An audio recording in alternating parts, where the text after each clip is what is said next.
যারা দেশ বোঝে না, রাষ্ট্র বোঝে না, কোনোদিন লড়াই করেনি, সংকট মোকাবেলা করেনি, তারা এখন আইসে সংকট মোকাবেলা করবে কিভাবে? এমনি এত সোজা তাহলে তো হইতোই। একজন খুনিকে ধরা হলো, সে হেফাজতে মারা গেল, জিজ্ঞাসাবাদ, তাই না? তো হেফাজতে মারা গেল, যাদের হেফাজতে মারা গেল তারা তো কেউ আইনের আওতায় আসলো না। কেন মারা গেল? আমরা তো জানতে চাই খুনটা কারা করতেছে।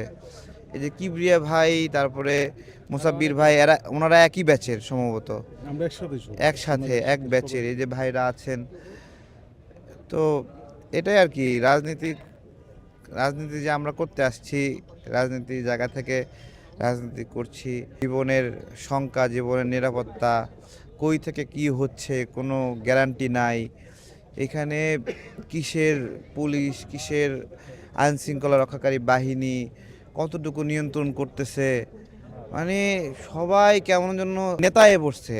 ঠিক আছে, আগে তো মানে অনেক শক্তিশালী ছিলেন আপনারা, সেই শক্তি কই গেল, তাই না? আমরা এরকম চাই না।